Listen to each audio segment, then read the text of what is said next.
నమస్తే అండి. Welcome to our channel good vibes with Lakshmi.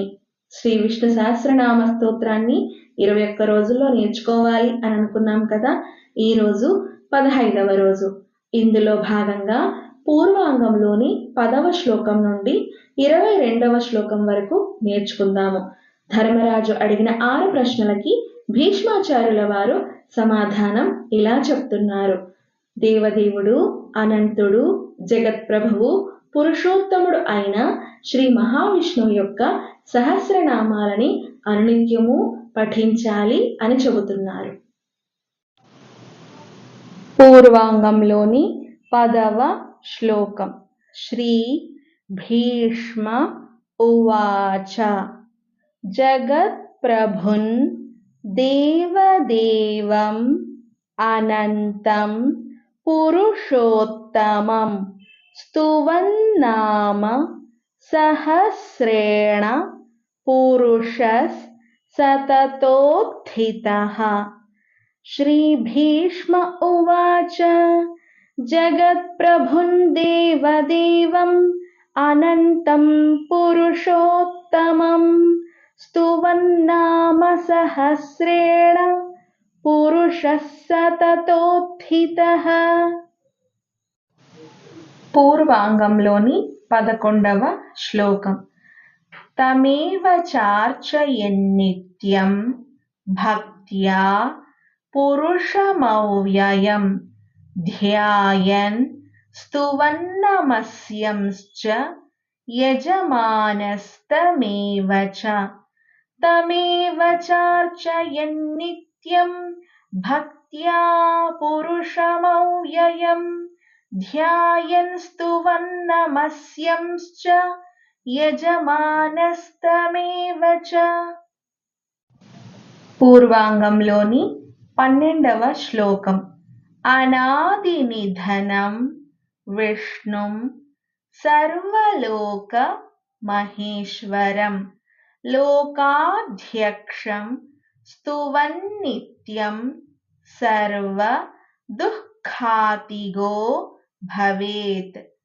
అనాది నిధనం విష్ణుం సర్వలోకమహేశ్వరం లోకాధ్యక్షం స్తువన్నిత్యం సర్వదుఃఖాతిగో భవేత్. పూర్వాంగంలోని 13వ శ్లోకం.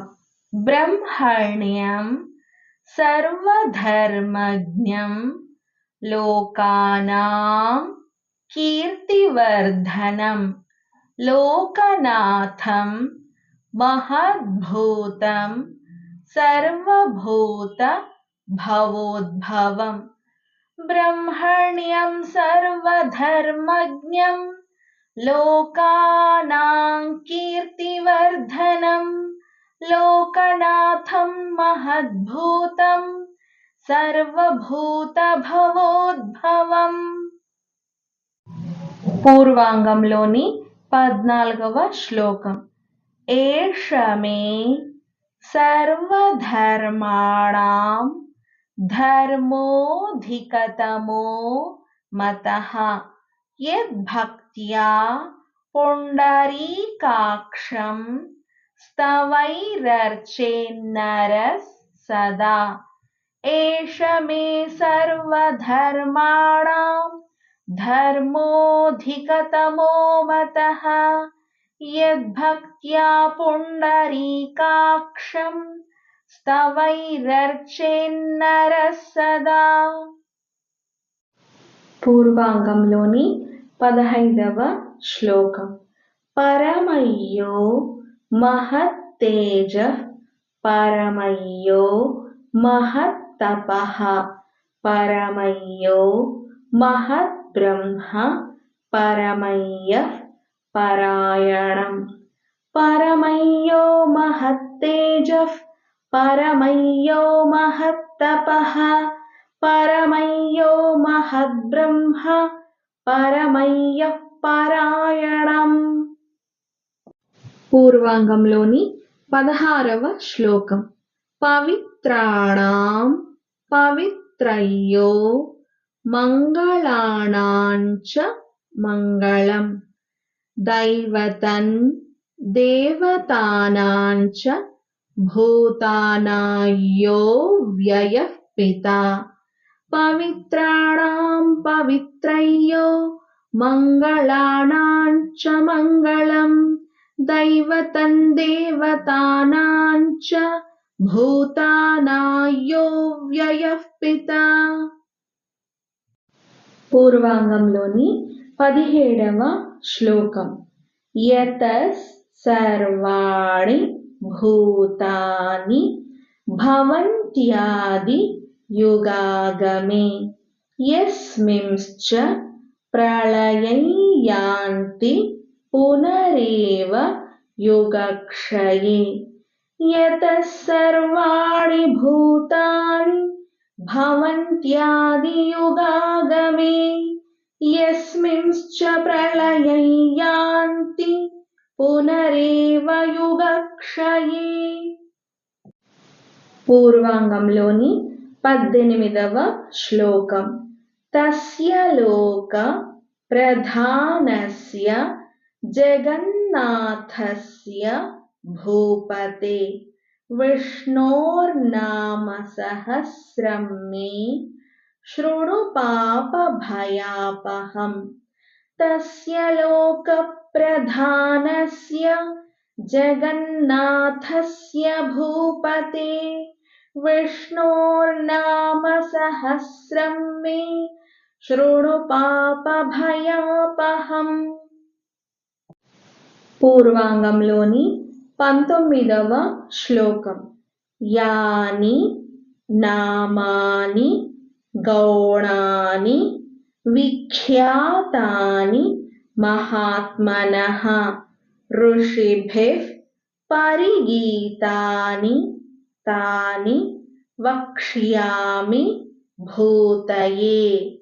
యాని నామాని గౌణాని విఖ్యాతాని మహాత్మనః ఋషిభిః పరిగీతాని తాని వక్ష్యామి భూతయే. పూర్వాంగంలోని 20వ శ్లోకం. ఋషిర్నామ్నాం సహస్రస్య వేదవ్యాసో మహామునిః ఛందోనుష్టు తథా దేవో భగవాన్ దేవకీసుతః. ఋషిర్నామ్నాం సహస్రస్య వేదవ్యాసో మహామునిః ఛందోనుష్టు తథా దేవో భగవాన్ దేవకీసుతః. పూర్వాంగంలోని 21వ శ్లోకం. అమృతాంశోద్భవో బీజం శక్తిర్దేవకి నందనః త్రిసామా హృదయంతస్య శాంత్యర్థే వినియుజ్యతే. అమృతాంశోద్భవో బీజం శక్తిర్దేవకి నందనః త్రిసామా హృదయంతస్య శాంత్యర్థే వినియుజ్యతే. పూర్వాంగంలోని 22వ శ్లోకం. విష్ణుం జిష్ణుం మహావిష్ణుం ప్రభవిష్ణుం మహేశ్వరం అనేకరూప దైత్యాంతం నమామి పురుషోత్తమం. విష్ణుం జిష్ణుం మహావిష్ణుం ప్రభవిష్ణుం మహేశ్వరం అనేకరూప దైత్యాంతం నమామి పురుషో. ఈ వీడియో మీకు నచ్చినట్లయితే దయచేసి లైక్ చేయగలరు, షేర్ చేయగలరు. నా ఛానల్ని మొట్టమొదటిసారిగా ఎవరైనా చూస్తూ ఉంటే దయచేసి సబ్స్క్రైబ్ చేసుకోగలరు. మనము మన భావితరాల వాళ్ళు శ్రీ విష్ణు సహస్రనామ స్తోత్రాన్ని ఎలాంటి తప్పులు లేకుండా ఉచ్చరించాలని ఆశిస్తూ ఓం నమో నారాయణాయ.